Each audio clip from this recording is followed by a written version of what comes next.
to have our signature. Em português, vamos fazer um processo de lançamento de 2 livros. O livro principal é do professor Mel Ainscow e um outro livro também chamado Plural e Singular, que será oferecido às pessoas participantes do Congresso. Depois desta apresentação, nós estaremos lá fora para assinar os livros para as pessoas que tiverem gosto nisso. E agora o professor Mel Ainscow fará uma apresentação do seu livro. Okay. In Portuguese, bom dia, and in English, good morning, and in Australian, good day.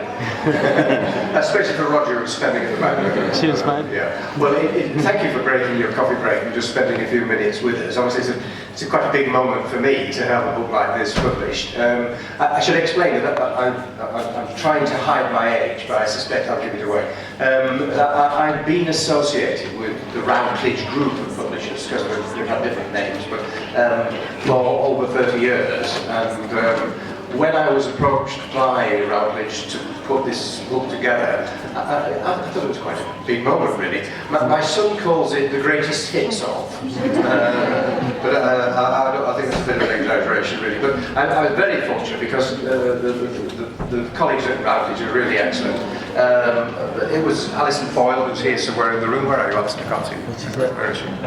She's at the table. Oh, she's at the table, is she? Okay, well, Alison will meet at the table if you go over there. She kind of coordinated this and made sure that we had all the permissions, because if we were reproducing things, you have to get permission from the various publishers and so on. So I'm very grateful that Alison did this in quite a short time, and she was particularly keen to get it out so that it would be here at this very important Congress, really. And so it's really timely to be here at the Congress talking about the issues that are in this book, which is my story, I suppose, but hearing other people's stories here. And in that sense, obviously, I would want to thank the organisers of the conference, particularly Luce and David, who've given their lives to this over the last few years, and of course to my friends, particularly our friends at Mason, who have given massive support to Congress. I mean, it's fantastic to be associated with it, really. Briefly, the book traces my professional journey, and I'll keep it very brief, otherwise I will be here all night, because I am quite an old fellow, you know.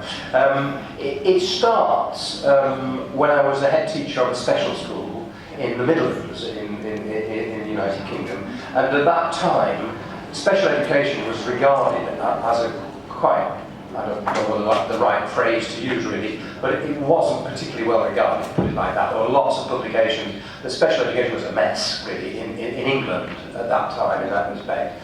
And I was fortunate to work with some wonderful people. I'll avoid naming people because I'll be here all night, but I worked with some wonderful people in that particular special school, and we explored the idea of the special school becoming a resource centre to support mainstream schools and so on. And we developed a particular approach to curriculum, which I now totally disagree with.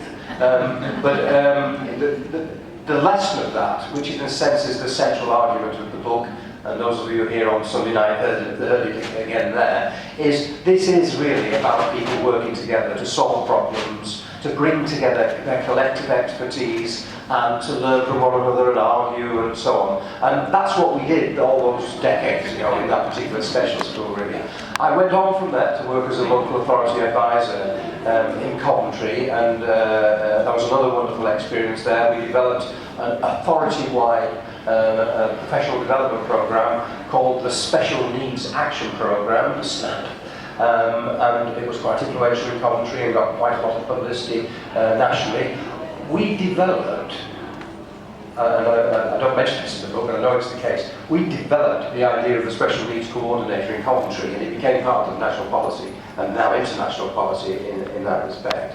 And I learned a lot through the experiences of working with primary and secondary schools in that particular part of the Midlands in England.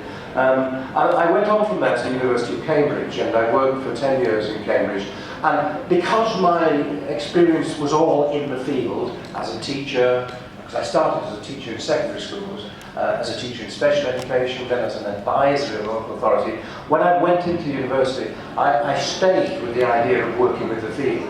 And when I go to sort of very kind of formal research conferences, to be truthful, I feel a bit alien, I feel a bit like a stranger, because whilst, you know, I suppose I am some kind of researcher, more importantly, I am a teacher, a practitioner, and an activist. And I write about experiences rather than formal research of the sort that many of my colleagues do, which is very important. I'm not putting that work away. All I'm saying is my work is working with the field. Whilst I was in Cambridge, I worked with the most wonderful group of colleagues, and it was in many ways the biggest learning period of my life, working with these very clever people in Cambridge. And we worked on a series of projects.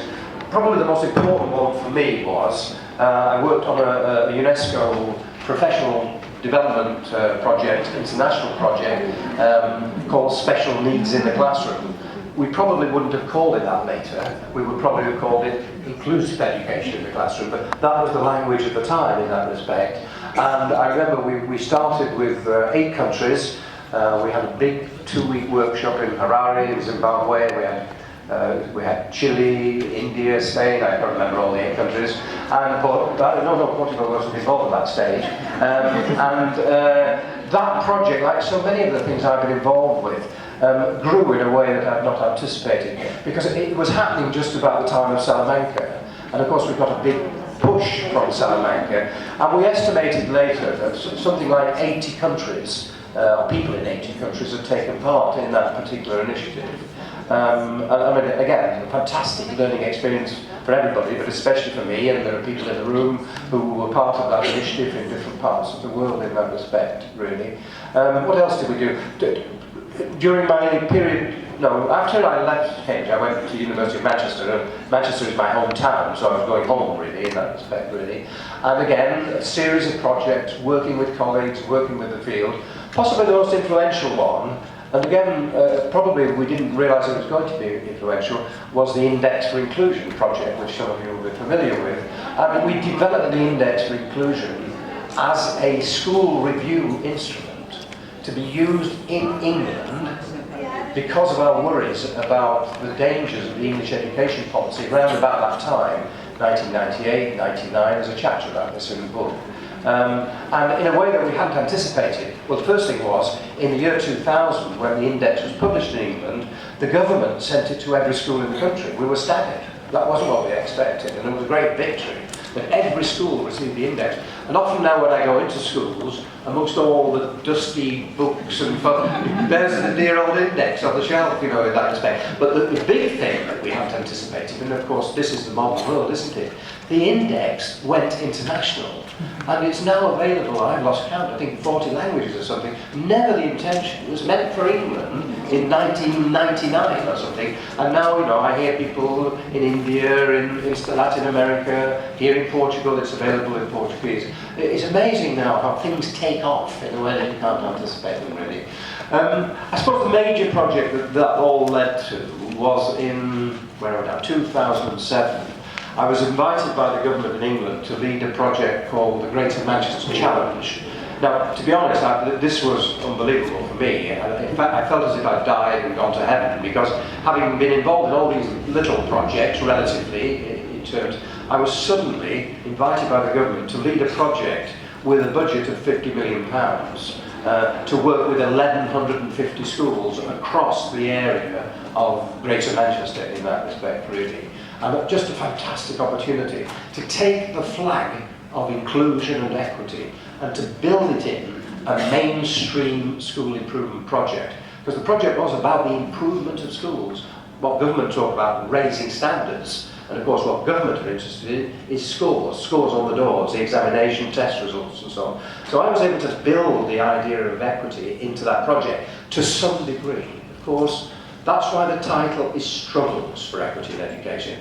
As we've said in these days here in Lisbon, it's not straightforward. We're constantly meeting alternative views, barriers, people who genuinely hold ideas as being important, which are not necessarily based on the same values that I guess most of us would argue for in that respect, really. So that opportunity, and that's the last chapter of the book, the Greater Manchester Challenge, was a fantastic time to try this out on a large scale, really, in that respect. So the book traces all of that in a series of articles and chapters, and if you choose to read it, I hope you enjoy it. I mean, the one thing I can absolutely guarantee is if you are having trouble sleeping, This is the book.